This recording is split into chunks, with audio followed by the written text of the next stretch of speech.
Et je te ferai jurer par l'Éternel, le Dieu du ciel et le Dieu de la terre, de ne pas prendre pour mon fils une femme parmi les filles des Cananéens, au milieu desquels j'habite, mais d'aller dans mon pays et dans ma patrie prendre une femme pour mon fils Israël. Genèse 24, 3, 4. Abraham donna l'avertissement solennel à son serviteur Eliezer lorsqu'il le chargea de trouver une femme pour son fils. C'est un avertissement pour les croyants. Vous ne pouvez pas vous joindre à des incroyants. 2 Corinthiens 6, 14. C'est d'ailleurs la première chose que vous devez conserver en pensée. Abraham donna à son serviteur Eliezer un avertissement solennel au sujet des femmes cananéennes. Il devait être guidé pas à pas par la sagesse divine. Nous voyons d'ailleurs, d'après les Écritures, que le serviteur d'Abraham dépendit de Dieu pour chaque détail. Dans cette affaire, il n'alla pas consulter à droite ou à gauche. Genèse 24, verset 12. Il appliqua une grande épreuve pour s'assurer de la volonté de Dieu. S'il avait été dépendant de la sagesse humaine, il se serait assuré de ce que la jeune fille appartint à une famille respectable. Mais il n'avait pas de telles considérations dans sa pensée. Il ne pensa qu'à la volonté de Dieu en cela.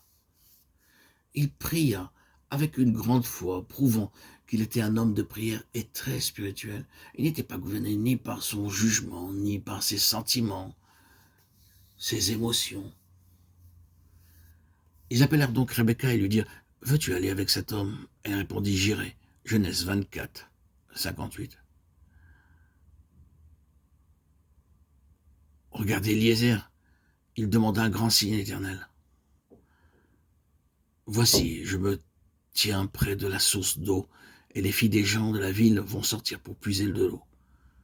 Que la jeune fille à laquelle je dirai « Penche ta cruche, je te prie, pour que je boive » et qui répondra « Bois, et je donnerai aussi à boire à tes chameaux » soit celle que tu as destinée à ton serviteur Israël.